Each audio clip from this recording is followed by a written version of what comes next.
Isang gabi, sa labas ng kanilang kubong malapit sa kagubatan, ay nakaupo ang maglolong Simeon at Amado. Gumagawa ng apoy ang 70 anyos na matanda, habang ang kanyang 10 taong gulang na apo naman ay nakatingala sa malaki at maliwanag na buwan. Nang marahang umihip ang panggabing hangin, ay kagyat na naiyakap ng bata ang kanyang mga braso sa sariling katawan. Napasulyap naman siya sa kanyang lolo nang may maalala. Lo, sabi po ng ibang matatanda, tuwing kabilugan daw po ng buwan, lumalabas po ang mga aswang. Totoo po ba yun? Oo, apo. Totoo nga ang mga nilalang na yun. Hala, nakakatakot naman po. Di ba, malalakas po ang mga nilalang na yun at makapangyarihan? Tama, apo. Pero alam mo ba, kahit na gaano pa kalakas ang mga aswang na yon, ay may mga bagay pa rin na galing sa kalikasan na kayang makatalo sa kanila. Talaga po ba, Lo? Gaya naman po ng mga ano. Ang mga mutya ng kalikasan, mga batong may kakayahang magbigay ng kapangyarihan sa sino mang tao na may tangan nito. Kapangyarihan? Mga mutya? Tulad po ng ano? Ang mga halimbawa ng mutya ay ang mutya ng saging, trabungko ng ahas, pangil ng kidlat o baboy ramo, at marami pang iba, apo. Paano po nakakakuha ng ganun, Lo? Saka dito po sa lugar natin, meron po bang mutya, Lo? Meron! Diyan sa gubat, apo. May isang agimat na matagal nang nakatago dyan sa loob. Isang mutya na nagbibigay ng proteksyon, lakas at swerte sa sino mang tao ang makakakuha nito. Talaga po? Ano pong mutya yun, Lo? Yun ay ang kaliskis ng puting ahas. Pinaniniwalaang isang engkanto ang puting ahas na yon na siyang tagabantay ng gubat at hindi siya basta-basta nagpapakita kung kani-kanino lamang. Nagpapakita lang siya sa mga taong tingin niya ay mapagkakatiwalaan. Minsan, kailangan mo pang mag-alay ng taimtim na dasal at kailangan ay buo ang iyong koneksyon sa kapaligiran bago siya magpakita sa iyo. Mahirap po ba yun, Lo? Oo, mahirap. Hindi kasi basta-bastang ibinibigay ng puting ahas ang kaliskis niya. Pinipili niya rin kung sino ang mas karapat-dapat na magtangan nun at yun ang bibigyan niya ng agimat na yun. Eh kayo po, Lo, di po ba lagi po kayo nagdarasal sa gitna ng gubat? Malapit po dun sa may kuweba? Bakit hindi niyo po subukan, Lolo, kung makukuha niyo po ang agimat ng kaliskis ng puting ahas na yon? Dahil ang pagkuha sa agimat na yun ay may kaakibat na kabayaran. Nahihiwaga ang napatunghay na lamang si Amado sa apoy na nasa kanilang harapan ng kanyang lolo Simeon. Inayos naman ng matanda ang mga panggatong upang mas lumaki ang apoy. Gawain na yun ng matanda tuwing gabi. Naniniwala kasi siyang takot ang mga masasamang nilalang katulad ng aswang sa apoy. Kung minsan din nga ay nagsusunog siya ng goma, lalo na kapag may sakit ang isa sa kanila.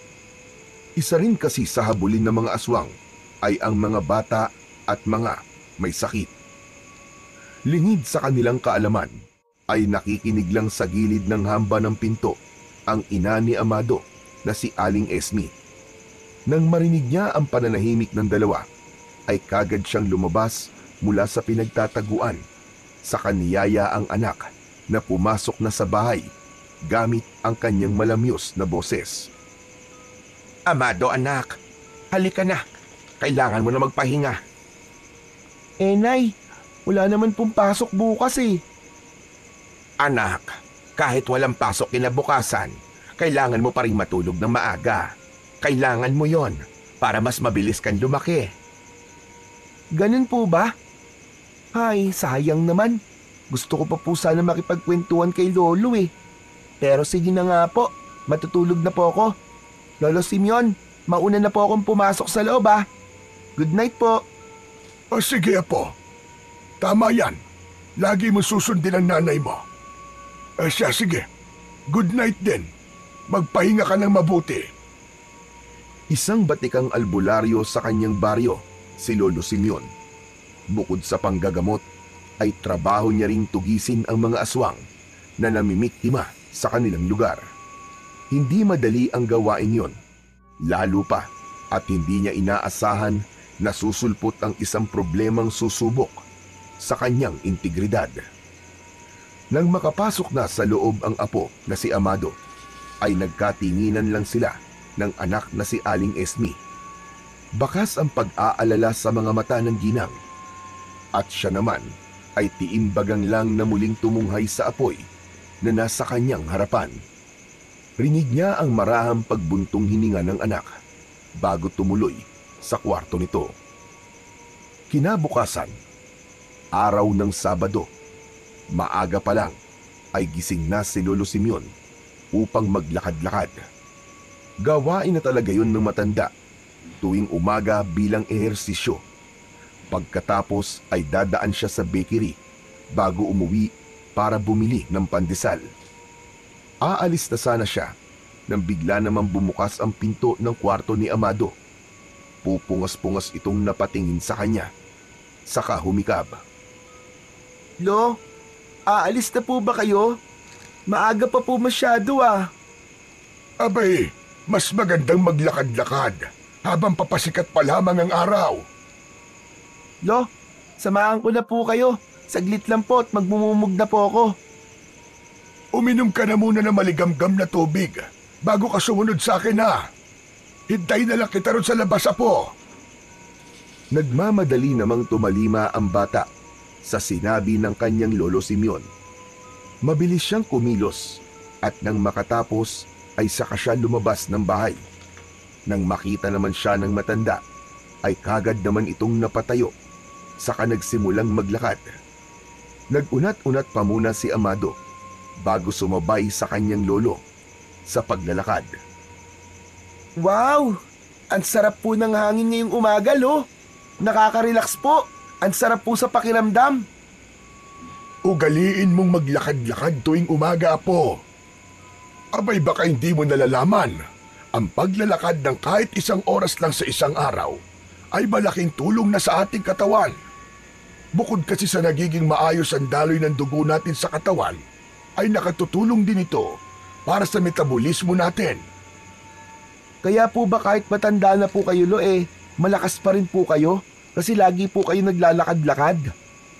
Tama ka, apo. Kaya ikaw, kung gusto mo maging katulad ko, sundin mo ang sinasabi ko sa'yo. Sige po, Lo. Simula po ngayon, sasamahan ko na po kayo sa paglalakad palagi. Habang patuloy sa pag-iikot sa baryo ang maglolo, tumigil sila nang makitang may naiipong tao sa isang bahagi ng daan. Nang tingnan nila itong mabuti, ay nakita nila si Aling Rosie na panay ang pag-iyak habang may kandong na isang batang maputla na ang kulay. Umiiyak ito sa paghihinagpis. Ang ilang mga tao naman ay nagsisigawan na rin dahil sa takot at pagkabahala sa nangyari. Anak ko! Diyos ko! Sino may gawa nito sa anak mo? Sino may gawa nito? Walang hiya talaga. Sino kaya may kagagawa ng ganitong karumal-tumal na krimen? Nakakabahala na ito ah. Kailangan na natin gumawa ng aksyon para mapigilan ang ganitong klase ng mga pagpatay.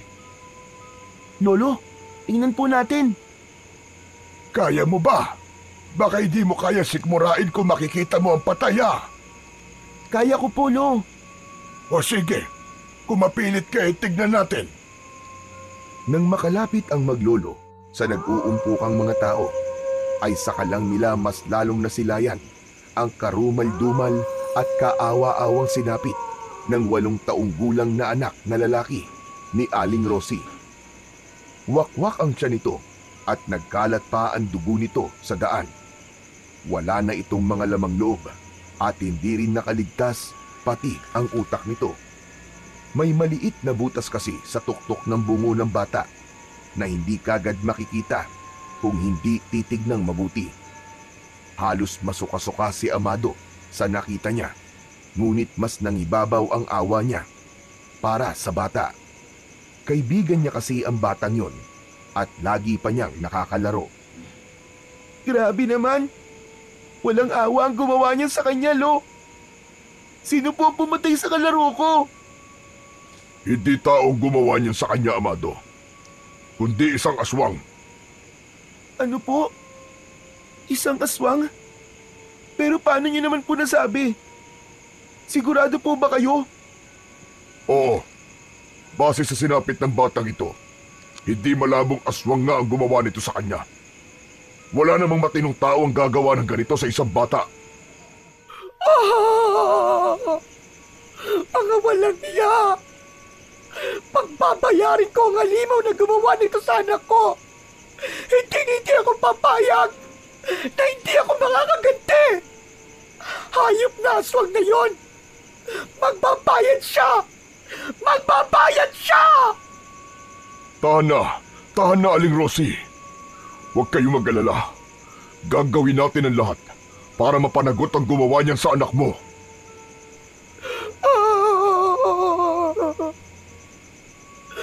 Kawawa naman ang anak ko dahil sa naranasan niya ang ganitong pagkamatay. Hindi ko ito matatanggap! Hindi ko ito matatanggap! Hindi!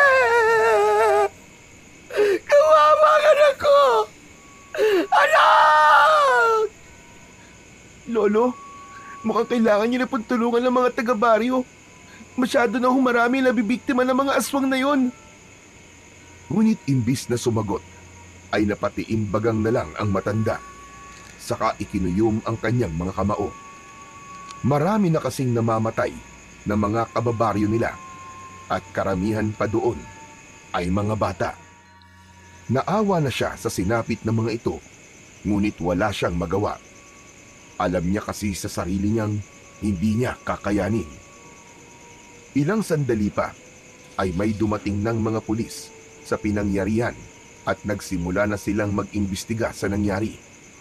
Hindi na yun pinanood ng maglolo. Umuwi na sila sa kanilang bahay.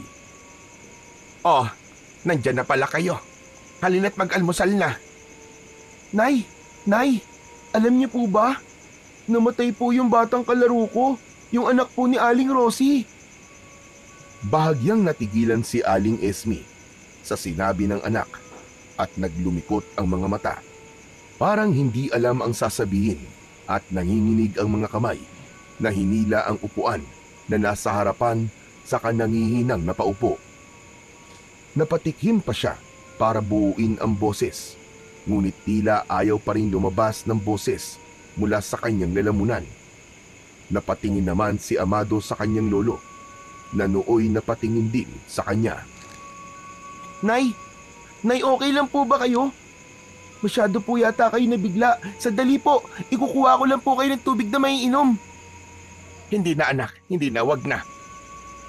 Nabigla lang ako. Ini-imagine niyo po yata, Nay, kung ano pong nangyari.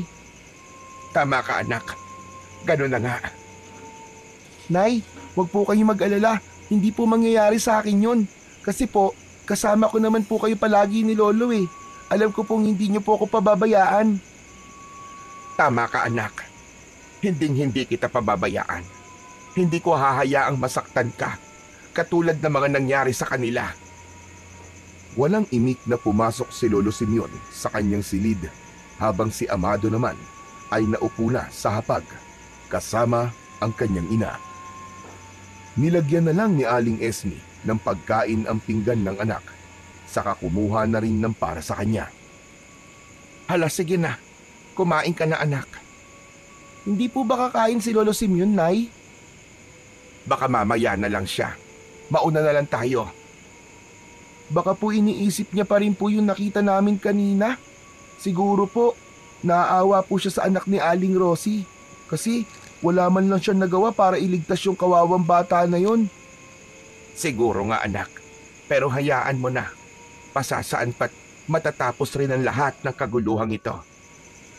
Tipid na lamang nanginitian ni Aling Esme ang nooy kumakain ng anak na si Amado. May pag-aalala sa mga mata niya hanggang sa hindi na nga niya napigilang mapaluha. Mabilis naman niya yung pinahid bago pa siya mapansin ng kanyang anak. Sige anak, kumain ka ng kumain ha, para mabilis kang lumaki. Opo, Nay, kayo rin po. Kumain po kayo ng marami ha. Pansin ko po kasi parang nangangayayat na po kayo eh. Talaga ba anak? Naku baka pakiramdam mo lang naman yon. Nay ha, baka mamaya may sakit na po pala kayo tapos hindi niyo pa po sinasabi sa amin ni Lolo. Ano ka ba anak? Wala akong sakit. Saka paano naman ako magkakasakit nandito lang naman ako sa bahay. Sige na. O heto, kumain ka pa. Pagsapit ng hapon, pagkatapos magsyesta ay kagad na hinanap ni Amado ang kanyang lolo Simeon. Naabutan niya naman itong nakaupo sa mahabang kahoy na upuan at nagkakape sa labas ng bahay nila. Tinabihan naman niya ang kanyang lolo, saka tinanaw ang dako kung saan ito nakatanaw. Lolo Simeon, mukhang ang lalim po ng iniisip niyo ah. May gumugulo po ba sa isip niyo? Wala ito, Apo. Sadyang nababahala lang talaga kasi ako sa mga nangyayari sa baryo nating ito. Marami nang nangamamatay at nawawala. Lo, ano po kaya kung sanayin niyo na po ako sa pakikipaglaban sa mga aswang na yun? Malay niyo, makatulong po ako sa inyo, Lo. Bata ka pa, Amado. Ang gawin mo ay mag-aral ka ng mabuti. Tulad ngayon, araw ng Sabado, dapat inaaral mo mga naging leksyon nyo para sa linggong ito. Yun ang atupagin mo, imbis na problemahin mo mga bagay na dapat ang mga matatanda lang ang namumroblema. Pero Lo, mamamayan din naman po ako ng baryong ito ah. Mahirap naman pong ipagsawalang bahala na lang ang mga nangyayari. Lalo pat sangkot dito ang mga batang katulad ko. Paano po pala kapag ako na po nawala o di kaya matagpo ang wala ng buhay sa kung saan? Hindi po ba mas mainam kung marunong din po ako makipaglaban at maipagtanggol ko po ang sarili ko? Ay nako, lahat na lang talaga naiisip mo. Wala ka talagang hindi palalampasin. Kita mo, ang dami mo na kagad nasabi. Napapailing na lamang si Lolo Simeon dahil sa tinuran ng apo. Kahit paano kasi ay may punto naman ang bata. Lumagok na lang siya ulit sa kanyang tasa ng kape, saka pinagnilay-nilayan ang mga sinabi ni Amado. Oo. Gusto mo ba talagang matuto? Aba, opo naman. Seryoso po kaya ako, Lo. O sige, kung ganon, magsisimula na tayo mag-ensayo bukas na bukas din. 4:30 ng madaling araw, dapat gising ka na. Kapag nagawa mo yon, saka ko palang masisigurado na seryoso ka nga sa mga sinasabi mo. Tila na-excite naman si Amado dahil sa sinabing yun ng kanyang lolo Simeon. Kaya naman, maaga talaga siyang natulog kinagabihan para naman magising siya sa takdang oras kinabukasan. Nauna pa nga siyang magising kaysa kay Lolo Simeon. Kaya naman nagulat ang matanda nang maratnan si Amado na umiinom ng maligamgam na tubig sa kusina. At nang makita siya, ay kagad itong napangiti. Magandang umaga po, Lolo Simeon. Aba, magandang umaga rin naman. Abay talaga seryoso ka nga ano? Siyempre naman po, Lolo Simeon. Kapag sinabi ko po, talagang gagawin ko. Abay tama yan, Apo. Dapat may paninindigan ka. May isang salita. O siya, maganda ka na't maghahanda na rin ako. Sige po, Lo. Pagkatapos nga nilang maganda, ay kagad na silang tumungo sa loob ng kagubatan. Tuwing umaga rin kasi, ay kailangan magdasal ni Lolo Simeon sa kalikasan upang mas paigtingin pa ang kanyang kakayahan sa panggagamot. Sa harap ng isang malaki at mayabong na puno ng akasya sila tumigil. Lolo Simeon, ano pong gagawin natin dito? Mag-aalay ng dasal sa mga gabay ko. Gabay? Ano po yun, Lo? Apo, ang mga gabay, sila yung mga elemento ng kalikasan na tumutulong sa akin sa panggagamot. Alam mo kasi, hindi ko magagawang manggamot ng ako lang dahil wala naman akong kapangyarihan na gawin yon. Ganun po pala yun. Akala ko po kasi kayo po ang may kapangyarihan eh. Ikaw talaga bata ka. Simpleng tao lang naman ako, Apo. Pero tignan mo itong tangan ko. Mutya ito ng inang kalikasan. Ipinagkaloob niya ito sa akin. Kaya parang nagkaroon na rin ako ng kakaibang lakas. Kaya nga sabi ko sa'yo, hindi madaling magkaroon ng mutya o isang agimat. Dahil ipinagkakaloob ito ng kusa sa mga taong karapat-dapat lang na magtangan nito. Tumango-tango naman si Amado habang iniintindi ang mga sinasabi ng kanyang Lolo Simeon. Maya-maya pa ay nagsimula ng lumuhod si Lolo Simeon, saka nagsimulang magdasal sa kalikasan. Si Amado naman ay nakamasid lang sa ginagawa ng matanda at saka bahagyang napayakap sa sarili nang maramdaman ang marahang pag-ihip ng malamig na hangin. Hanggang sa may narinig siyang mga kaluskos mula sa hindi kalayuan sa pwesto niya. Kaagad niya naman yung sinipat at saka napanganga nang makitang parang may kumikintab na bagay mula roon. Hala, ano naman kaya ang bagay na yun? Kumikinang na parang nagliliwanag. Puntahan ko kaya? Ang kaso, baka magalit naman si Lolo Simeon sa akin. Pero di bale, saglit lang naman ako eh. Sisilipin ko lang naman at babalik din kagad ako.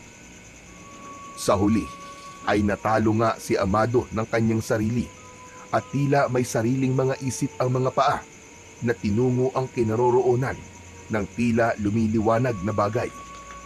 Ngunit nang lapitan niya ito ay bigla na lamang siyang napaatras.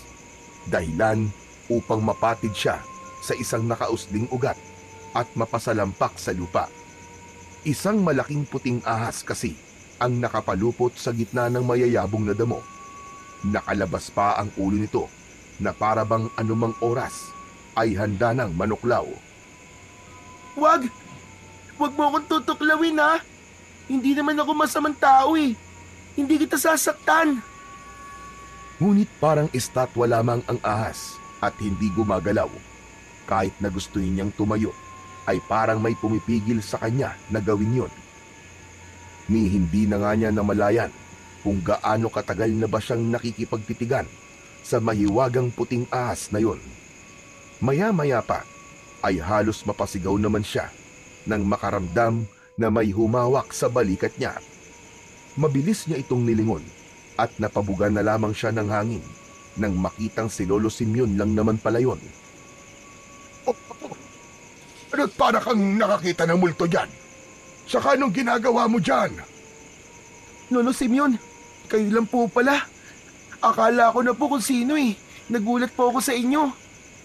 Ano ba kasing ginagawa mo rito, Apo? Abayan sabi ko sa'yo, samahan mo kong magdasal. Pero iba naman ang inaatupag mo. Akala ko ba'y seryoso ka na matutunan ang mga ginagawa ko? Seryoso naman po talaga ako, Lolo Simeon eh. Sadyang tinamaan lang po ako ng kuryosidad nang makarinig po ako ng mga kaluskos mula sa gawing to. Tapos alam niyo po ba, Lolo Simeon? May nakita po ako nagliliwanag, kaya pinuntahan ko po. Saka, teka, nasaan na yun? Nandito lang yung kanina. Ano ba yung hinahanap mo, Apo? Lo, nakita ko po kanina yung puting ahas. Nagliliwanag po yung kaliskis niya tapos nakapalupot po dito. Nakataas pa nga po yung ulo eh. Akala ko nga po tutuklawin na po ako eh. Sigurado ka naman bang yung puting ahas talaga nakita mo? Abay, napakaswerte mo naman kung ganon. Hindi pa naman basta-basta nagpapakita ang ahas na yon sa kung sino lang. Lalo na sa mga bata na katulad mo. Hindi po ako nagbibiro, Lo. Sigurado po ako. Para pa nga po akong dinala sa ibang mundo nang makipagtitigan po ako sa kanya eh. Natahimik na lang ang matanda dahil sa sinabi ng kanyang apo. Naisip niyang marahil ay dahil apo ng isang albularyo si Amado, kung kaya't nagpakita rito ang mahiwagang puting ahas.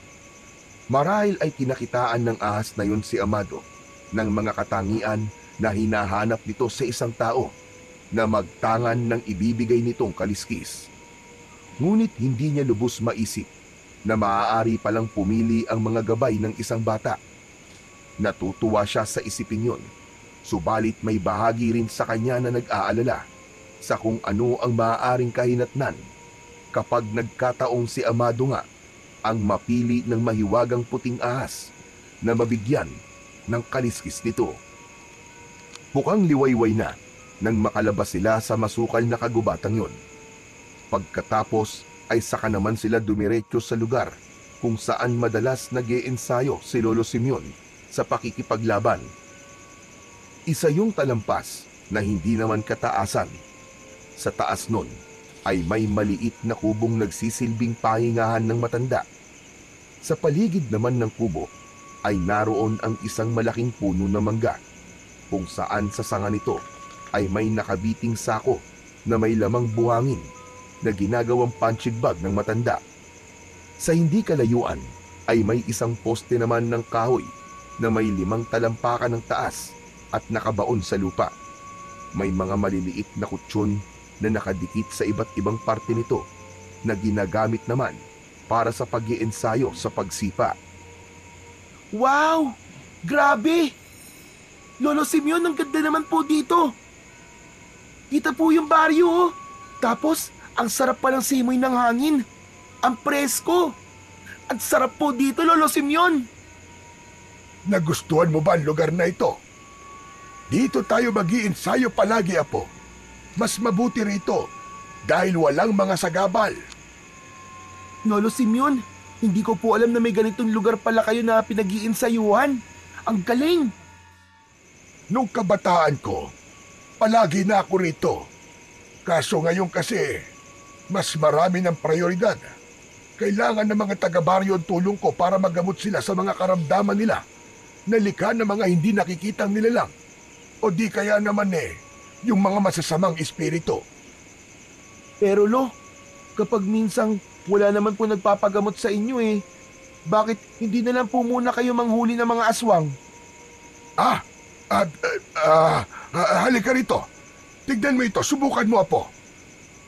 Lolo, iniiba niyo naman po yung usapan Napakamot na lang sa kanyang ulo ang batang si Amado habang nakatingin sa punching bag na itinituro ng kanyang lolo.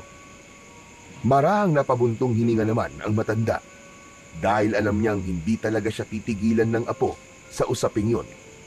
Kahit kasi 10 taong gulang lang si Amado, ay buo na sa kanyang isipan ang pagtulong sa mga taga-baryo.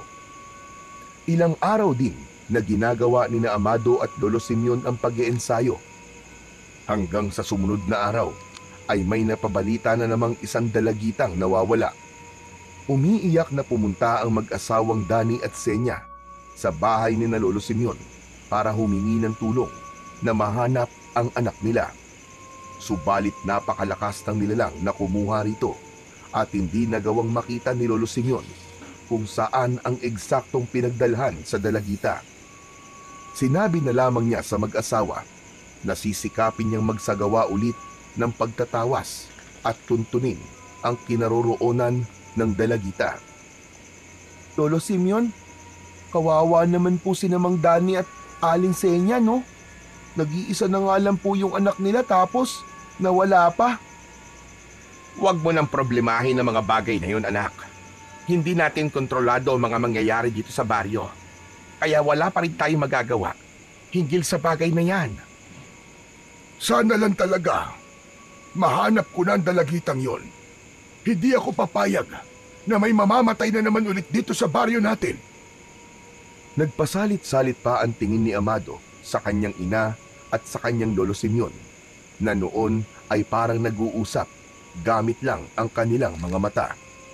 Naisip niya tuloy na baka may alam sila na hindi lang nila sinasabi sa kanya dahil iniisip ng mga ito na wala naman siyang maitutulong dahil nga sa mura niyang edad. Kaya naman kinagabihan, dahil sa labis na kagustuhang makatulong, ay humantong si Amado sa isang desisyon. Bumangon siya sa kanyang higaan at tinignan kung mahimbing na ba ang pagkakatulog ng kanyang ina at lolo. Nang makitang banayad na ang paghinga ng dalawa at nakakasiguro na siyang malalim na ang tulog ng mga ito, ay dahan-dahan niyang kinuha ang tansong punyal na nakasabit sa dingding ng kwarto ni Lolo Simeon. Saka magagaan ang yapak na tinungo ang pinto. Marahan niyang binuksan yun, saka mabilis na lumabas. Isinukbit niya sa bewang ang punyal at saka muling isinara ang pinto. Huwag naman sana magpakita sa akin ng walang yang halimaw na yun ngayon. Panginoon, gabayan niyo po ako sa gagawin ko pong paghahanap sa mahiwagang puting ahas. Sadyang kailangan ko lang po talaga ng tulong ng kaliskis niya para sa ikatatahimik po ng baryong to. Gabayan niyo po nawa ako na walang masamang mangyari sa akin sa loob na masukal na gubat na yon, Panginoon ko. Marahang humugot ng isang malalim na hininga si Amado. Saka unti-unti itong bumuga. Ilang sandali pa ay tinahak niya na ang daan papasok sa loob ng kagubatan upang hanapin ang mahiwagang puting ahas. Magbabaka sakali siyang ibibigay sa kanya ng ahas ang kaliskis nito. Ngunit habang pinapasok niya ang masukal na gubat, ay nakaramdam siya ng paninindig ng kanyang mga balahibo. Hindi niya alam kung bakit, pero may iba talaga siyang pakiramdam. Habang naglalakad siya, ay hawak niya ang punyal na nasa kaluban pa nito habang patuloy na nagmamasid sa paligid. Hanggang sa ilang saglit pa, ay nakarinig siya ng mga mahihinang kaluskos kung saan. Saglit siyang tumigil para pakinggan kung saan banda yon nanggagaling. Mas lalo namang lumakas at bumilis ang mga kaluskos. Kaya naman dahil sa pagkakataranta, ay kagad din siyang napatakbo. Hindi niya na alam kung saan siya tutungo. Tanging sumusunod na lang siya sa mga paa niya kung saan siya dadalhin ng mga ito hanggang sa may biglang humaklit sa kanyang braso. Sisigaw na sana siya nang bigla namang takpan ng kung sino ang kanyang bibig. Shh! Huwag kang maingay, Apo. Ako to, ang Lolo Simeon mo. Lolo Simeon? Lolo, ano pong ginagawa niyo dito? Abay punyemas ka, bata ka. Ako pa talaga ang tatalungin mo niyan. Ikaw nga tong pumupuslit sa kalagitnaan ng gabi. Ikaw na bata ka. Mayayari ka talaga sa akin kapag may nangyaring masama sa'yo dahil sa katigasan ng ulo mo. Grabe naman po kayo sa akin, Lo. May mangyayari na nga pong masama sa akin tapos yayariin niyo pa po ako. Hindi na po ba kayo naawa sa akin sa liit ko pong ito? Ay nako, ang dami mo sinasabi. Tara na sa bahay, bilisan mo. Baka mamaya makasalubong pa natin yung aswang. Eh di mas maigi po kasi magkakaroon tayo ng pagkakataon na masukol siya at mapaslang. Hindi ko na talaga alam sa iyong bata ka kung matapang ka nga ba talaga o nagtatapang-tapangan ka lang. Kanina halos magsisisigaw ka na dahil sa gulat. Eh syempre po, sino ba naman pong hindi mapapasigaw kapag ginugulat? Kahit nga po kayo kung gugulatin ko kayo sigurado mapapasigaw din kayo Kaso, alam kong matanda na po kayo, kaya hindi ko na lang po ginagawa yon, baka mamaya atakihin po kayo sa puso Hindi na lang sumabat si Lolo Simeon sa sinabi ng madaldal niyang apo at mas binilisan na lang nila ang paglalakad habang yakag-yakag ang apo. Nang makalabas naman sila ng kagubatan, ay saka nakita ni Amado ang kanyang ina na patakbong pumasok sa loob ng bahay nila. Nagising din po ba si nanay, Lo? Ano ba sa tingin mo? Malamang gigising yon dahil nag-aalala sa'yo. Bigla-bigla ka na lang kasing nawawala. Pasaway kang bata ka. Abay mabuti na nga lang at naabutan pa kita. Paano kung nagkataong may tumangay na sa'yo? Paano ka na nun? Hindi mo na magagawa makawala pa kapag nakuha ka na ng aswang. Bukod sa wala kang lakas, ay hindi ka pa marunong makipaglaban. Pasensya na po talaga kayo, Lo. Gusto ko lang naman po kasi talagang tumulong Saan? Sa pagtugis sa mga aswang na gumagala dito sa baryo? Ano po, Lo? Mga aswang? Ibig sabihin, marami po sila, Lo? Siguro. Hindi natin alam. Pero hayaan mo na yon. O siya, uminom ka na muna ng tubig. Saka umihi bago bumalik sa paghiga. Opo, Lo. Tumalima na lamang ang bata habang nakabantay pa rin sa kanya si Lolo Simeon. Kasasara lang ng pinto at saka umupo sa kawayang upuan na nasa maliit nilang sala. Nang matapos na siya, ay kagad na siyang pumasok sa kwarto niya, saka humiga. Pagkuway narinig niya na lamang ang mga yapak ni Lolo Simeon papasok sa sariling kwarto nito. Ngunit kinabukasan, isang balita ang muling nagpagulantang sa buong baryo. Natagpuan na kasi ang dalagitang anak ni Mang Dani at Aling Zenya. Subalit kalunos-lunos ang sinapit ng dalagita. Wakwak kasi ang tiyan nito at nawawala ang mga lamang loob. Nagkalat sa kung saan-saan ang mga dugo at ilang bahagi ng laman nito at naratnan na lamang ng maglolo ang mag-asawang nakasalampak sa lupa habang kalong ang walang buhay na katawan ng kanilang anak. Lo, paano na po yan? May panibago na naman po na biktima ang aswang. Lolo Simeon, kailangan na po talaga natin magtulungan na tugisin ang aswang na yun. Hindi na po makatarungan to, Lo. Masyado na marami ang nadadamay. Marami na po namamatay ng mga inosenteng tao. Tama si Amado, Tatang Simeon.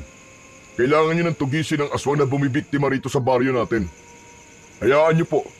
Tutulong ho kami ng iba pang kalalakihan dito para sa ikakaayos at ikatatahimik itong baryo. Hindi sumagot si Lolo Simeon kay Mang Kadyo.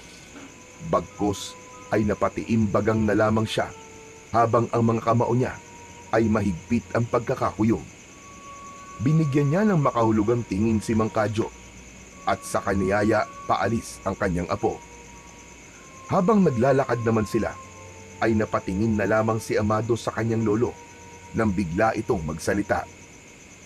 Apo, hindi mo alam kung sino ang kalaban mo. Kung maaari, ipaubaya mo na to sa akin. Ako na ang gagawa ng paraan para mapuksa ang aswang na kalaban ng buong baryo. Ano po, Lolo Simeon? Kilala niyo po ba kung sino po yun, Lo? Para po kasing alam niyo kung sino po eh. Kailan ko lang din nalaman, Amado. Pero bakit hindi po kayo kumikilos, Lo? Hihintayin niyo pa po bang mas marami pa po ang mamatay? Malakas ang nilalang na yon, Amado. Gumagawa na ako ng paraan. Pero kailangan ko ng sapat na panahon. Lalo pa at mag-isa lang ako.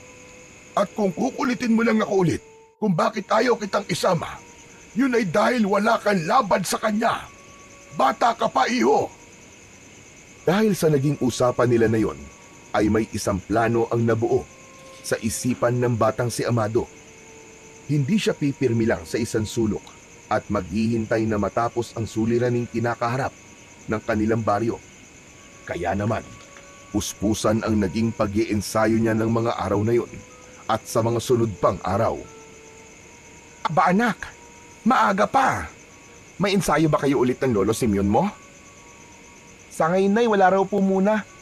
Pahinga po namin ngayong araw ng Biyernes dahil may ibang pupuntahan daw po si Lolo Simeon. Ganun ba? O siya, kumain ka na rito ng almusal. Alam ko napagod ka ng husto noong nakaraang araw. Pero anak, kapag nagsimula na ulit ang pasukan, gusto ko sa pag-aaral na ulit ang focus mo ha. Hinahayaan lang kita ngayon dahil bakasyon. Huwag po kayo mag-alala, Nay. Alam ko naman po ang priority ko. O siya, sige na. Umupo ka na rito at paghahain na kita. Ikaw talagang bata ka. Naluluwa na lamang na pinagmasdan ni Aling Esme ang anak na maghanang kumakain. Alam niya kasing sa paglaon ay may tsansang saluhin ni Amado ang pagiging albularyo ng kanyang lolo. At kapag nangyari yon, natatakot siyang baka ikapahamak yon ng kanyang anak. Kinagabihan, muli na namang nagsagawa si Amado ng plano. Desidido na siya sa gagawin. Kailangan niyang makuha ang kaliskis ng mahiwagang puting ahas nang sa gayon ay matulungan niya ang kanyang Lolo Simeon sa pagtugis sa aswang na bumibiktima sa kanilang mga kababaryo. Subalit hindi pa man siya nakakalabas, ay bigla naman siyang nakarinig ng mga malalakas na mahahabang pag-alulong ng mga aso. Nakakatakot, nakakapanindig balahibo, Subalit pilit niyang pinaglabanan yon. Ako, hindi kaya may aswang sa paligid? Kaya ganun na lang kung umalulong ang mga aso? Ang sabi kasi ni Lolo, kailangan magsaboy ng asin sa labas at maglagay ng mga bawang sa mga hamba at bintana at pinto. Oo nga, tama. Kailangan ko ng mga pangontra. Dali-daling tumungo sa kusina si Amado. Saka kinuha ang garapon na naglalaman ng asin. Kumuha rin siya ng ilang piraso ng bawang at pinagpapadpad yun. Sa kanya isa-isang pinaglalalagyan ang mga hamba ng bintana at pintuan. Hindi pa rin tumitigil ang mga nakakakilabot na alulong ng mga aso. Hanggang sa maya-maya pa ay may narinig siyang kumalabog sa kanilang bubungan. Hala, may kumalabog. Ano naman kaya yun? Hindi naman pwedeng bunga lang yun ng kung anong puno. Dahil wala naman puno sa gilid ng bahay. Imposible ring may mamato ng ganitong 10 oras ng gabi. Huwag kang matakot, Apo. Hindi niya naman magagawang pasukin ang bahay natin dahil nilagyan ko ito ng pananggalang laban sa mga masasamang nilalang, katulad ng mga aswang. Yung bumagsak po sa bubungan. Aswang po ba yun, Lo? Tama ka, Apo. Isang malakas na uri ng aswang. Bakas ang takot at pag-aalala sa muka ng batang si Amado dahil sa sinabi ng kanyang lolo. Hindi pa man niya nakakaharap ang aswang na yon, ay sigurado siya na isa yung mabalasik na nilalang na may nakakatakot at napakapangit na itsura. Maya-maya pa ay nakarinig naman sila ng parang may bumubukas ng bintana sa kwarto ni Aling Esmi. Nagkatinginan pa nga sila bago nagmamadaling tinungo ang kwarto ng ginang. At nang buksan nga nila ang pinto, ay nakita nilang bukas na nga ang bintana nun at wala na doon si Aling Esmi. Lo! Si Nanay! Kinuha po ng aswang si Nanay, Lo! Mabilis naman na tinungo ni Lolo Simeon ang bintana, saka yun isinara. Saka siya muling bumaling sa apo na si Amado at nilapitan ito. Hinawakan niya ang magkabila ang balikat ng bata habang nakayuko at seryosong nakatingin dito. Dito ka lang, Amado. Susundan ko sila. Basta mangako kang dito ka lang, naiintindihan mo ba ako? Huwag na huwag kang lalabas ng bahay para hindi ka mapahamak. Pero, Lo! Si Nanay po, Lo! Si Nanay po! Huwag kang makulit, Amado. Ako bahala. Hahanapin ko nanay mo. Pinapangako ko yan sa'yo. Kaya sige na. Paglabas ko, ilak mo kagad ang pinto at huwag na huwag mong bubuksan hanggat hindi ko tinatawag ang pangalan mo. Nagkakaintindihan ba tayo? Napatango na lamang si Amado habang bakas pa rin sa mukha niya ang pag-aalala para sa kanyang ina. Gaya nga ng bilin ni Lolo Simeon, ay kagad niyang isinara ang pinto paglabas ng kanyang lolo. Ngunit habang nasa loob siya ng bahay, ay hindi pa rin siya mapakali. Parang gusto niyang sumunod sa mga ito para makasiguradong maililigtas nga ni Lolo Simeon ang kanyang ina. Ilang sandali pa ang pinalipas ni Amado hanggang sa mabuo ang desisyon sa isip niya na sundan nga ang kanyang Lolo Simeon. Bit-bit ang tansong punyal at ilang mga pangontra ay binagtas niya ang daan papunta sa masukal na gubat. Hindi niya alam kung saan eksaktong direksyon papunta, subalit sinunod niya lang ang kanyang kutob. Hanggang sa may marinig siyang mga angil na para bang galing sa isang mabangis na hayop. Ngunit nabahala at nakaramdam ng takot nang mapagtantong hindi lang yun galing sa isang nilalang, bagkus ay dalawa. Marahan niyang sinundan ang direksyon kung saan nanggagaling ang mga angil hanggang sa makita niya ang dalawang mabalasik na nilalang na para bang nag-aaway. Abi, anong mga nilalang yan? Sila kaya yung mga aswang na sinasabi ni Lolo Simeon? Pero bakit sila nag-aaway? Nanatili lamang siyang nakatago habang tinatanaw ang dalawang nilalang na nagpapambuno sa isa't isa. Pareho silang nakakatakot pero mahahalatang magkaiba sila ng uri. Ang isa'y malaking nilalang na batak ang pangangatawan. Malalaki ang muscle at may mahahabang pangil.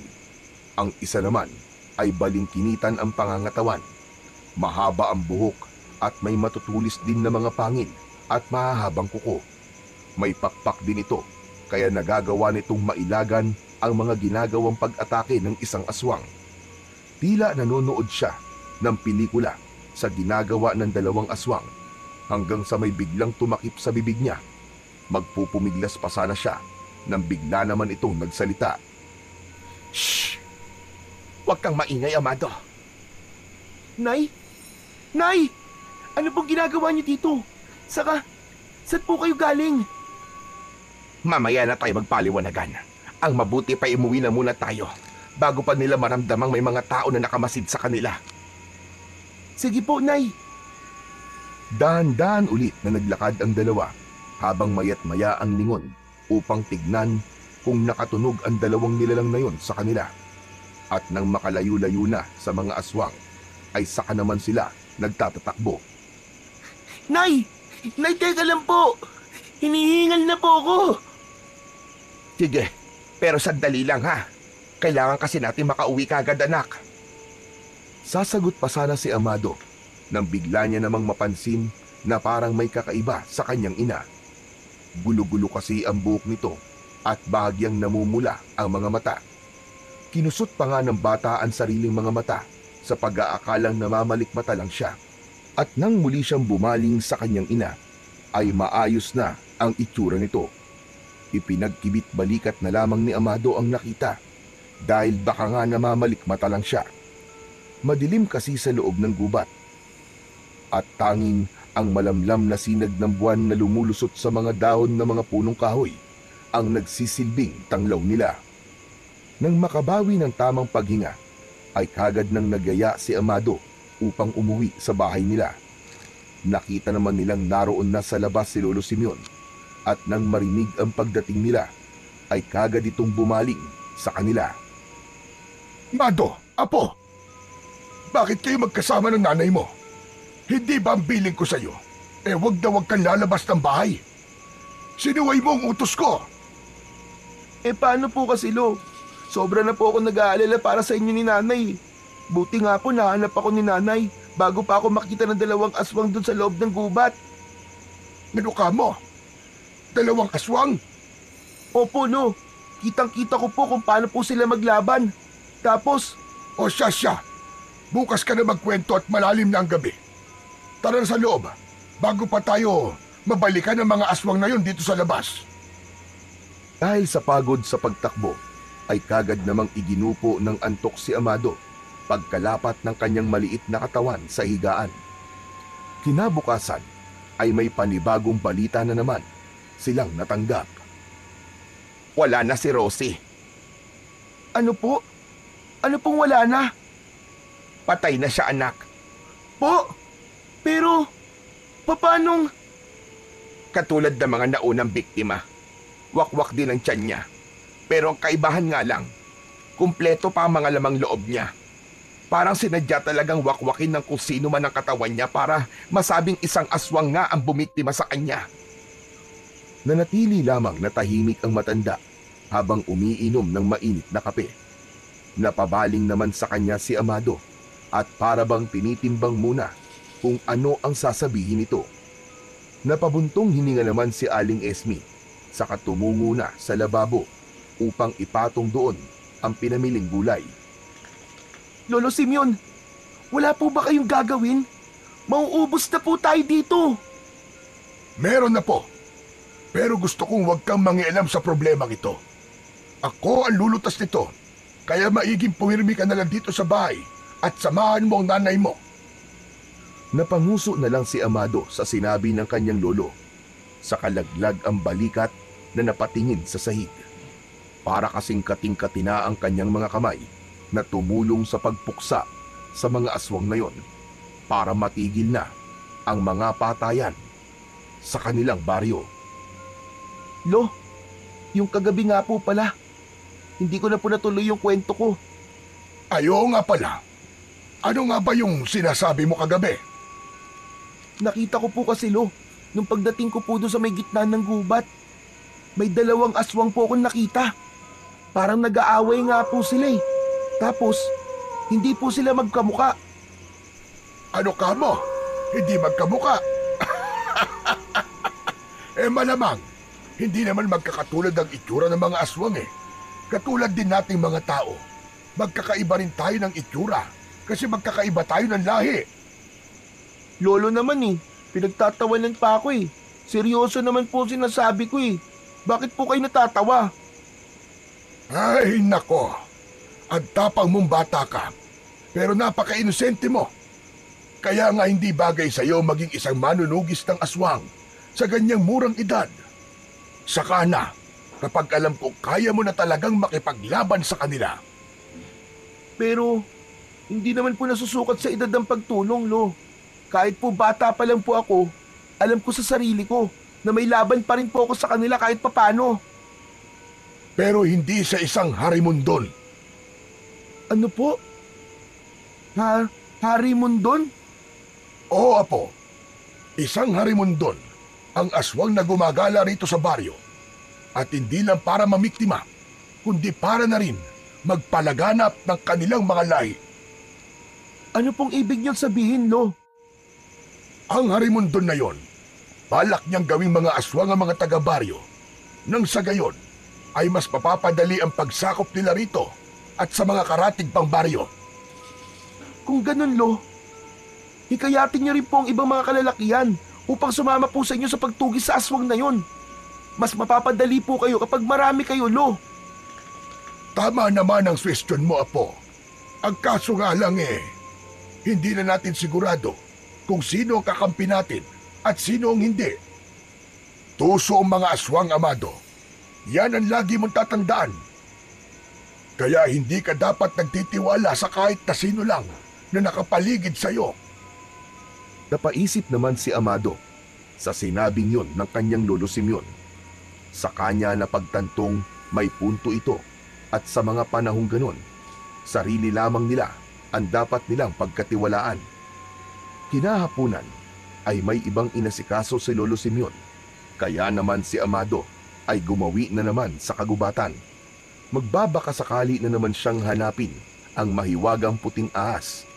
Alam niya kasing delikado kapag sa gabi niya ito ginawa dahil nga sa mga gumagalang aswang. Kaya naman nagpasya siyang sa hapon na lang niya gawin ang paghahanap.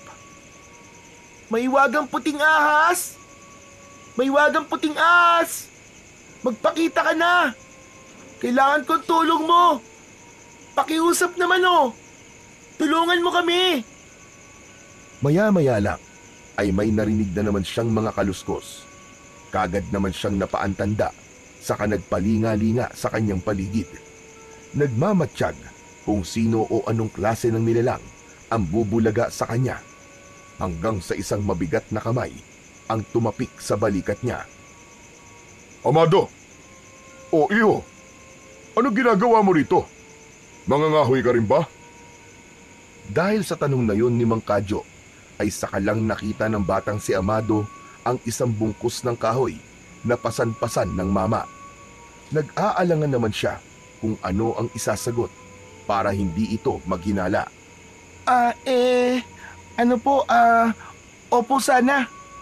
Bakit wala kang dalang pamutol ng kahoy? Nako, maliliit lang ang sanga na may uuwi mo yan mamaya. Saka, 5:00 pasado na. Halika, sumama ka na sa akin palabas ng gubat.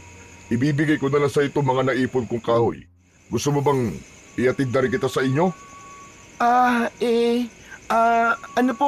Ayos lang po ako. Sige po, mauna na lang po kayo. Mga maliliit na sanga na lang po pupulutin ko. Alam ko po kasi na pagod na kayo sa pag-iipon ng mga kahoy na yan. Kaya mas maigi po kung iuwi nyo na lang po yung mga yan. Sigurado ka ba? Teka, nasan ba si Tatang Simeon? Nung nakaraan parang lagi kayong magkasama. Kasi po, meron lang po kasi siyang inasikaso ngayon. Hindi ko lang po alam kung ano pero alam ko pong importante yun eh. Ganun ba? O siya, sige. Mauuna na ako sa'yo. Mag-iingat ka rito sa gubat, ha? Nako, marami pa naman mga ahas dito saka mga ligaw na hayop. Sige po, salamat po sa paalala, Mang Kadyo. Sige po. Tuloy na po ako sa pangunguha ng mga kahoy. Nang makatalikod si Amado sa mama, ay kagad naman siyang napapikit ng mariin, saka napatampal sa pisngi. Hindi niya kasi talaga ugaling magsinungaling, pero wala siyang magawa dahil hindi niya naman pwedeng sabihin na naroon siya para hanapin ang mahiwagang puting ahas.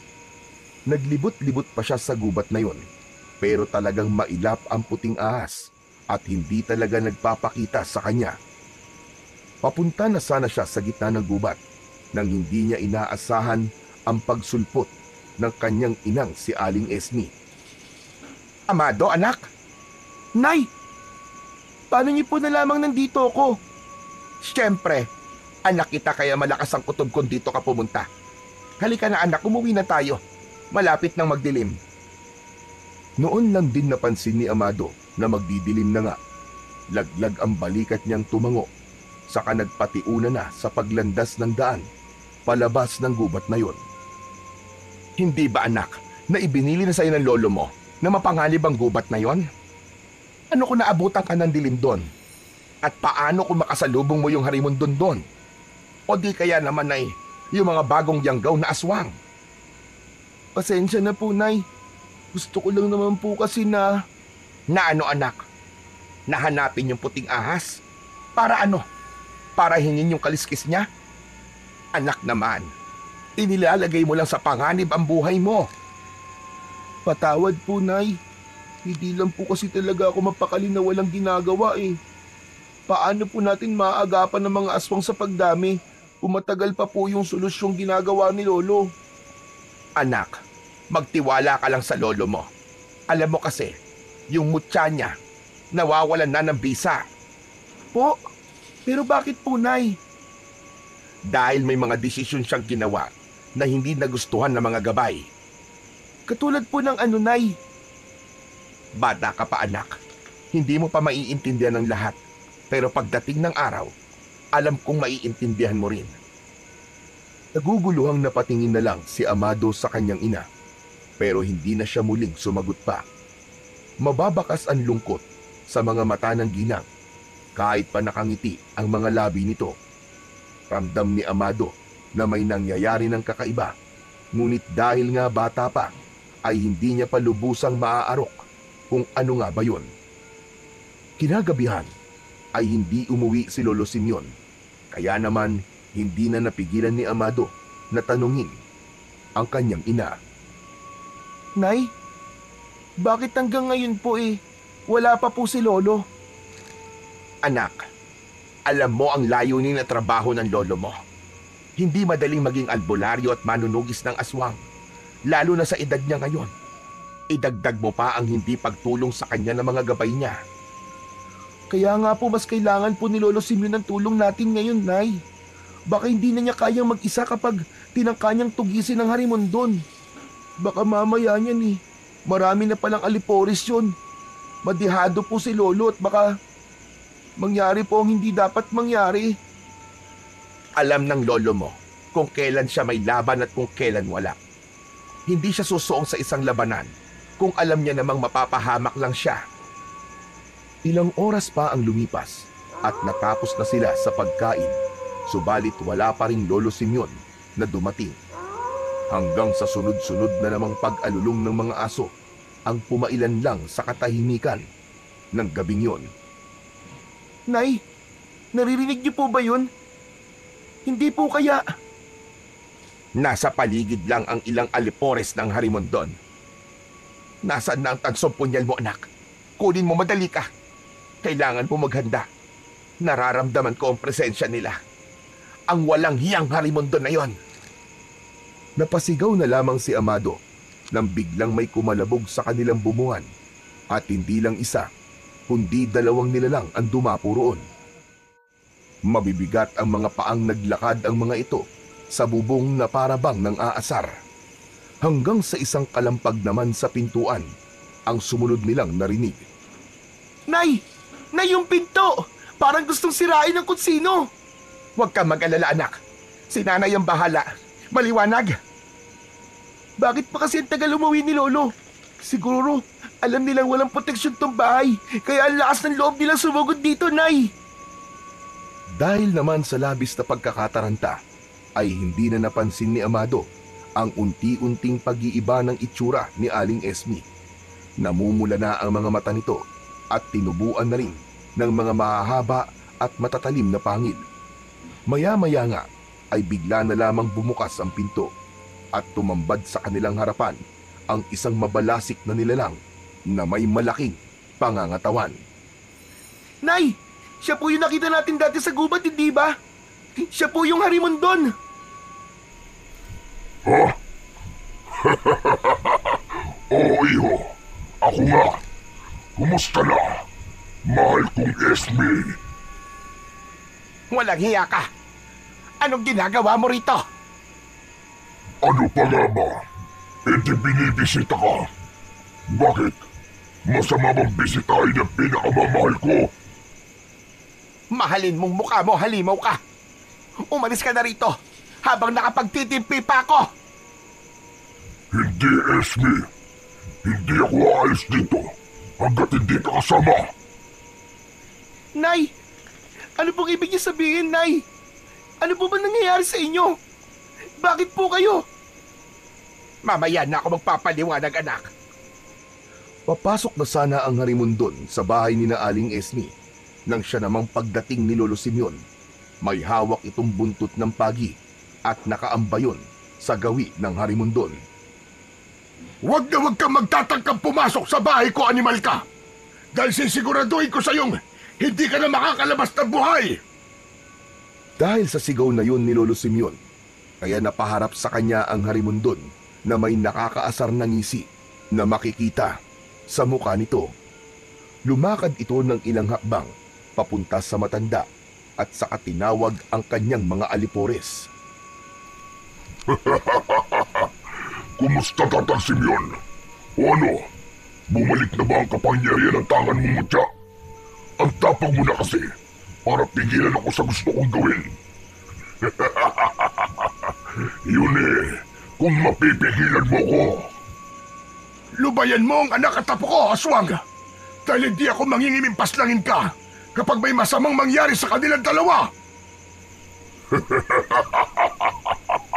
Huwag ka mag-alala para kay Esme, Tatang Simeon. Hindi ko siya sasaktan. Alam mo kung kanino ka dapat mag-alala. Sa sarili mo. Dahil baka mas mapaaga pa ang pagbabalik mo sa lupa kapag pinigilan mo ko sa gusto kong gawin, tanda. Wala akong pakialam kung mamatay man ako ngayon, animal ka. Tanggap ko na at matagal na akong handa doon. Pero sisiguraduhin kong mauuna ka sa akin. Heto, sa'yo! Buong lakas na hinambalos ni Lolo Simeon sa hangin ang hawak niyang buntot pagi at dali-daling nagsidatingan naman ang dalawang alipores ng aswang na Harimondon. Agad naman yung mga nagsipagbagsak sa lupa. Mga ordinaryong aswang lang kasi ang mga yon, kaya ganun na lamang ang epekto ng buntot ng pagi sa kanila kahit hindi naman ito direktang tumama sa kanila. Mga hangal, huwag kayong papapekyo sa pipitsuging buntot pagi lang na matandang yan. Kunin niyo si Esme at ang anak niya. Ako nang bahala kay Tatang Simeon. Walang hiya ka talagang animal ka! Esme, anak! Labanan mo sila! Ilabas mo ang totoong lakas mo! Anong... Nay!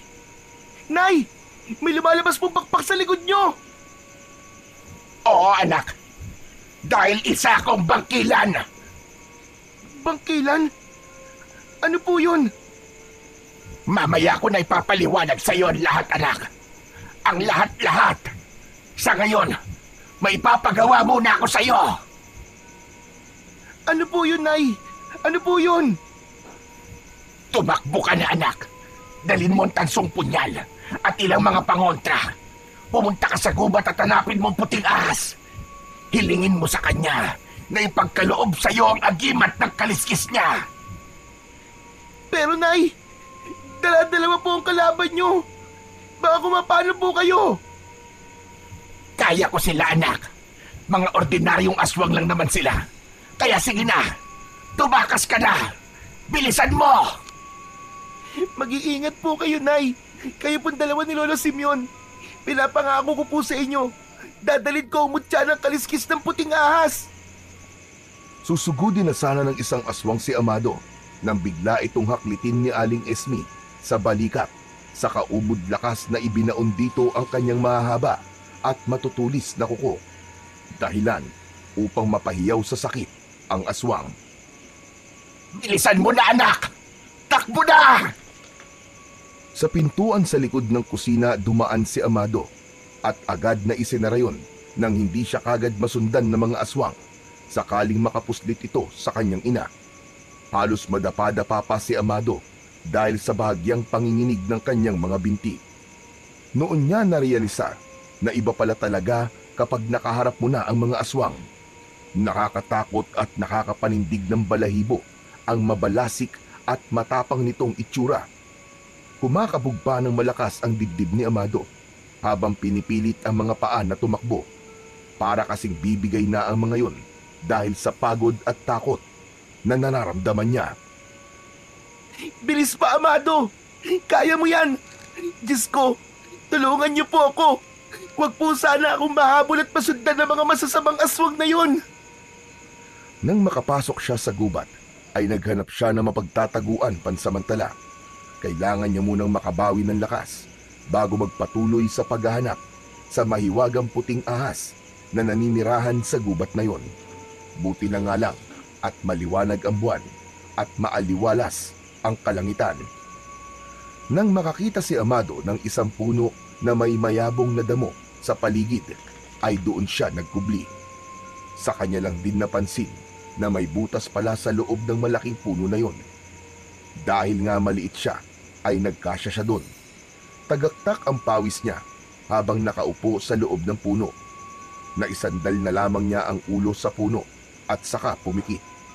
Saglit lang siyang nagpahinga at nang may masmasan sa pagkakapagod, ay kagad din naman siyang lumabas sa pinagkukublihan niya. Ngunit bago yon, ay nagmasid muna siya sa buong paligid. Nang masigurong wala namang kakaiba at kahinahinala sa labas, ay saka siya tumuloy palabas mula sa puno. Sana talaga makita ko na ang puting ahas na yon. Panginoon, tulungan niyo po ako. Hanggang sa maalala niya ang lugar kung saan palaging nagdarasal ang kanyang lolo Simeon, sa gitna ng gubat kung saan nakatayo ang malaki at mayabong na puno ng akasya. Teka, oo nga, tama. Doon ko nga huling nakita yung puting ahas. Buti na lang naalala ko. Nagmamadaling tinuntun ni Amado ang daan papunta sa malaking puno na yon, at makalipas nga ang halos isang oras ay narating niya din ito. Ngunit imbis na hanapin kagad ang puting ahas, ay lumuhod siya sa hanap ng punong yon na nagsisilbing altar ni Lolo Simeon. Hindi niya man alam kung paano gagawin, ay taimtim na lamang siyang nagdasal na sana ay kasihan siya ng kalikasan. Laman ng kanyang dasal ang pagsusumamo na sana ay tulungan siya nito na makita ang puting ahas at maipagkaloob sa kanya ang agimat ng kaliskis nito. Ilang sandali pa ay bigla na lamang siyang nakaramdam na para bang may bumubulong sa kanya. Nanindig ang kanyang mga balahibo, ngunit hindi dahil natatakot siya, kundi dahil nararamdaman niya ang presensya ng tagabantay ng gubat. At nang magmulat siya ng kanyang mga mata, ay tumambad sa kanyang harapan ang mahiwagang puting ahas na matagal niya nang hinahanap. Tulad ng dati ay nakapalupot ito at nakalabas ang ulo na animoy manunuklaw. Diretso tong nakatingin sa kanya, kaya naman kagad niya itong kinausap. Mahiwagang puting ahas? Ikaw ang tagabantay dito sa gubat, di ba? Yung kasi ang sabi sa akin ni Lolo Simeon. Mahiwagang puting ahas na bantay ng kagubatan. Sana, pagbigyan mo ako sa hihilingin ko sa'yo. Sinabi ni Amado sa mahiwagang puting ahas na kailangan niya ng tulong sa paggapi sa aswang na harimundon na siyang namimiktima sa mga tao na nasa baryo. Dahil sa labis na kagustuhang makatulong, ay naramdaman ng puting ahas ang kanyang sinseridad. At dahil kinakitaan siya ng puting ahas ng potensyal na pangalagaan ang agimat ng kaliskis nito, ay ipinagkaloob nga nito yon kay Amado. Malawak ang ngiti na kinuha ni Amado ang kaliskis na iniwan ng puting ahas bago ito umakyat sa taas ng puno ng akasya. Maiwagang puting ahas! Maraming salamat po talaga sa agimat na to. Pinapangako ko po sa inyo, pangangalagaan ko po ito ng mabuti at gagamitin ko po sa pagtulong sa mga taga-baryo. Isinilid ni Amado ang kaliskis ng puting ahas sa isang pulang panyo at saka nagmadaling umalis upang umuwi sa kanila. Bukang liwayway na ng mga oras na yon at habang naglalakad siya ay walang patid ang pagdarasal niya na sana ay walang nangyaring masama sa kanyang ina at sa kanyang lolo Simeon. At nang makalabas siya sa masukal na gubat na yon, ay sa kanya naman natanaw mula sa malayo ang kanilang tahanan. Kumabog ng malakas ang dibdib niya nang makitang walang kahit na sino roon at sira na ang bubong ng kanilang bahay. Maging ang ibang mga dingding nito ay nabaklas na rin. Nang hihina man ang mga tuhod, ay pilit niya pa ring nirating ang bakura nila at para siyang nauupos na kandilang napaluhod sa lupa nang makita niya ang nagkalat na mga dugo sa lupa. Nay! Lolo Simeon, nasan na po kayo? Nandito na po ako! Nay! Lolo Simeon! Amado, apo! Apo ko! Ligtas ka! Agad na napatigil sa pag-iyak si Amado at nilingon kung saan nanggagaling ang boses. At mula sa gawing likuran niya ay naroon si Lolo Simeon. Maluwaluwang nakatingin sa kanya habang may benda sa kaliwang braso nito. Mabilis naman siyang tumayo at sinalubong si Lolo Simeon sa kaniyakap ng mahigpit. Lolo Simeon! Akala ko po, natuluyan na po kayo ng mga aswang na yun eh. Ikaw talagang bata ka. Grabe ka kung makaatungal dyan ah. Grabe naman po kayo sa atungal, Lolo. Mahina lang naman po yung iyak ko eh. Mabuti na lang at walang nangyaring masama sa iyo, apo. Sinabi ko naman po sa inyo eh, na may paraan po ko. Kaagad namang napabitiw mula sa pagkakayakap si Amado kay Lolo Simeon nang may maalala siya. Punot ang noo siyang tumingala sa matanda, saka tinanong ito. Siya nga po pala, Lolo. Nasaan po si nanay? Imbis na sagutin ang tanong ng apo, ay nanlulumo niyang tinungo ang kahoy na upuan, saka naupo ron. Pinipigilan niya ang pagbaladha ng mga luha na nais pumatak mula sa kanyang pagod at puyat ng mga mata. Iginala niya ang paningin habang ang dalawang mga kamay ay nasa kanyang mga tuhod. Ngunit kahit na anong pigil niya, ay kumawala pa rin ang masaganang luha hanggang sa mapahikbi na lamang siya. Tahimik naman siyang tinabihan ni Amado hanggang sa pati ang bata ay mapaiyak na rin. Lolo Simeon, may nangyari po ba sa nanay ko? Kaya po ba malungkot kayo? Tinangay siya ng harimondon. At kahit na anong gawin kong pagtatawas, wala pa rin nangyayari. Hindi ko pa rin siya mahanap. Ni hindi ko na nga maramdaman ang presensya niya. Hindi! Hindi, Lolo Simeon! Ang nanay ko! Huwag naman sana siyang mapahamak, Lolo Simeon! Yun din ang hiling ko, apo. Lolo Simeon, may papakita po ako sa inyo. Ano yun, apo? Mula sa kanyang bulsa ay inilabas ni Amado ang nakatuping pulang panyo at ibinigay yon sa kanyang Lolo Simeon.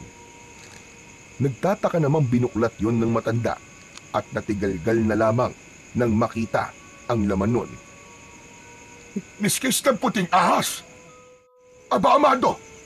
Paano mo itong nakuha? Iniwan po yan ng puting ahas bago po siya umalis. Baka po matulungan tayo nito para mahanap si inay.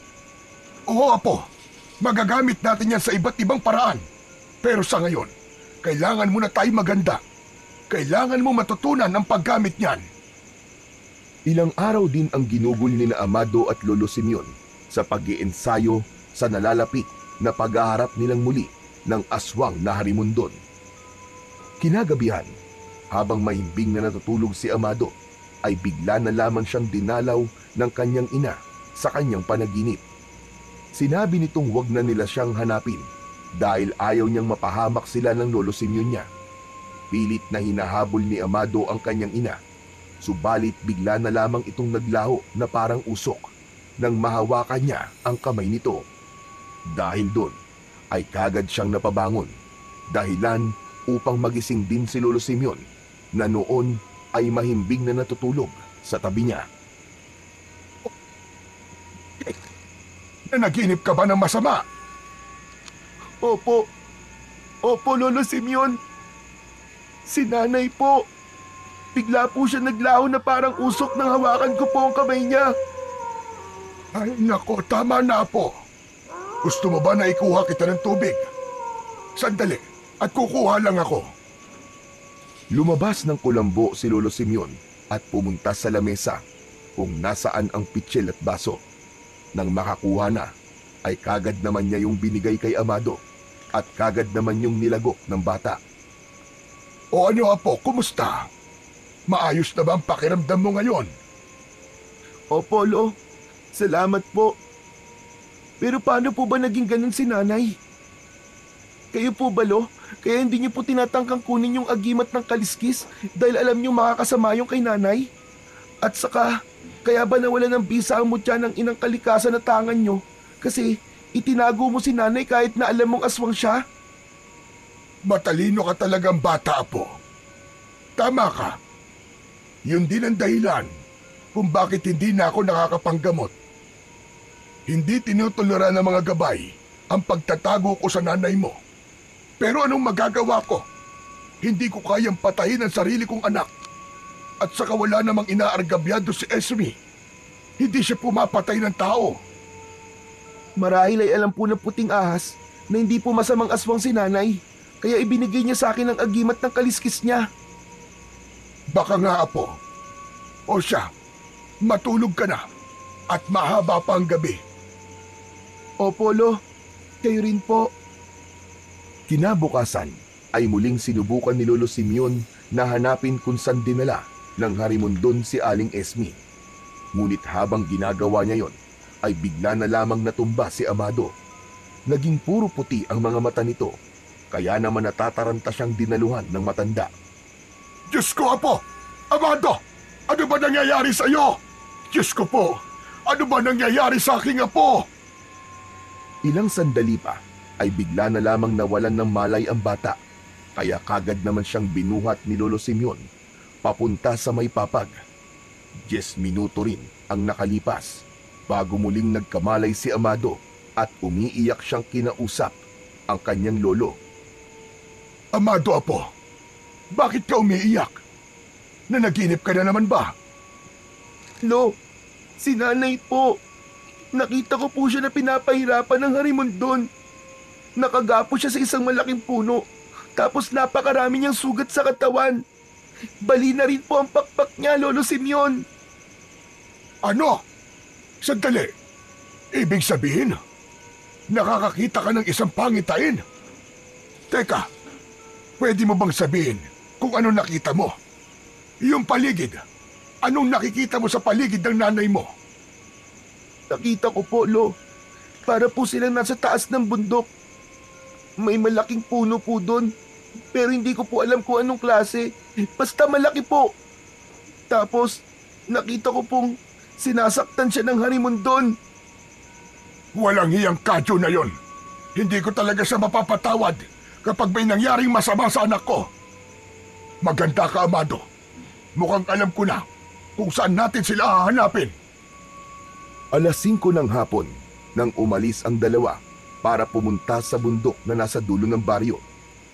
Gubat ang paanan nun, kaya walang masyadong nagpupunta roon. Dahil nga sa bali-balitang marami ding tao ang nawawala sa gubat.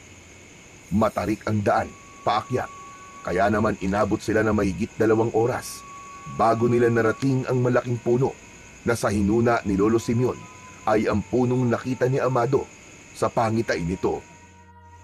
Parang ganito nga po yung nakita ko sa panaginip ko, Lo. Hindi yun simpleng panaginip lang, Amado. Isa yung pangitain. Maaaring Mangyayari pa lang o nangyayari na sa kasalukuyan. Kaya madali ka. Kailangan nating mahanap ang nanay mo. Pero dito ko lang po nakita si nanay eh. Sa punong yan po siya nakagapos. Kaagad na hinatak ni Lolo Simeon patago sa malalagong halaman si Amado nang makita ang paparating na sina Aling Esmi. Nakagapos ito habang hawak ni Mang Kadyo sa braso at kinakaladkad papunta sa malaking puno ng balete. Ano ba? Ano ba, Kadyo? Bitiwan mo ko! Nasasaktan ako, Kadyo! Ayaw mo talaga sa akin, ano? Pasasayay naman kita, Esmi. Pinapangako ko sa'yo magiging masaya tayong dalawa. Pero bakit ayaw mo? Dahil hindi kita mahal. Isa kang ganid. Kala mo ba, hindi ko alam na ikaw ang pumatay sa asawa kong hayop ka? Bakit pa hindi mo matanggap-tanggap na si Adolfo ang pinili ko at hindi ikaw? Bakit kailangan mo pa siyang patayin? Dahil mas nauna ako kaysa sa kanya, Esmi. Palagi ako nasa tabi mo. Pero nakita mo ba ako? Hindi. Kahit kailan. Hindi mo ako tinignan bilang isang lalaki. Dahil si Adolfo lang ang mahal ko.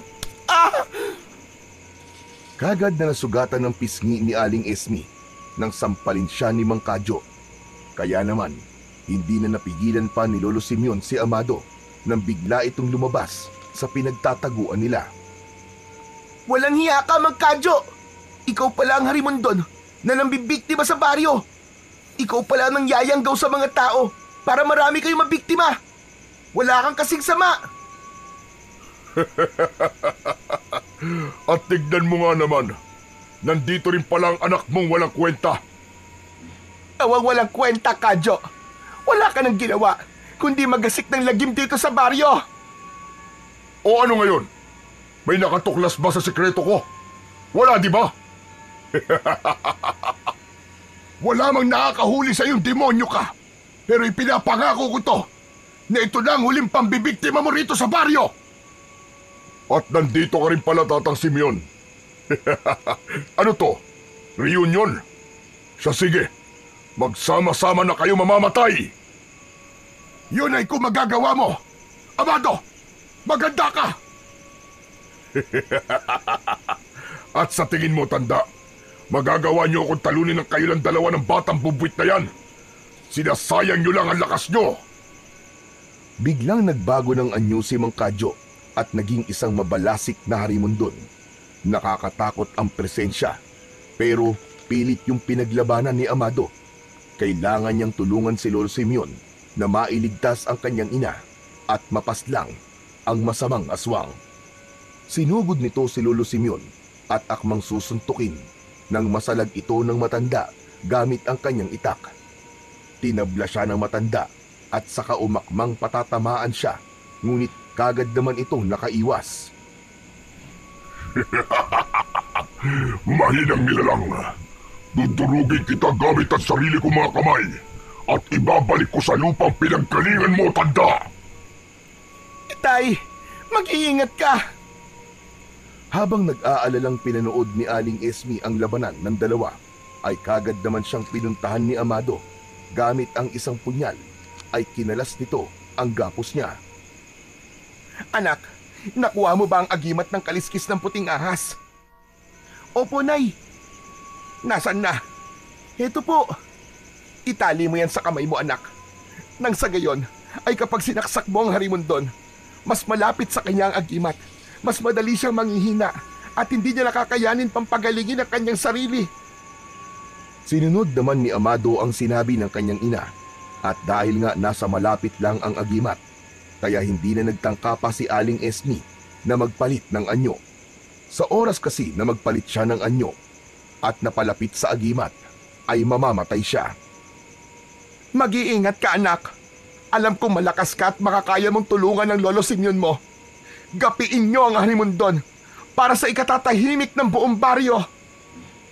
Ngunit sakto namang pagbaling ni Amado sa dalawa, ay siya ring pagtilapon ni Lolo Simeon. Nasugatan din ito sa tagiliran, kaya naman kagad itong dinaluhan ng mag-ina. Lolo Simeon! Ay! Medyo malalim po ang sugat niyo. Huwag kayong mag-alala. Ayos lang ako. Kaya ko pa! Kakayanin ko hanggat hindi namamatay ang animal na yan! Yan!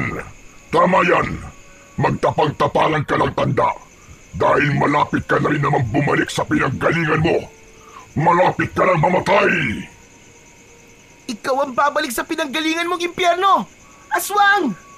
Ah! Nanlaki ang mga mata ni Mang Kadyo nang walang ano-ano'y dinaluhong siya ni Amado. Tila ba nagkaroon ito ng kakaibang liksi na hindi niya inaasahan. Kaya naman nang makahuma siya, ay nasa harapan na niya ang bata at umakmang isasaksak sa kanya ang punyal.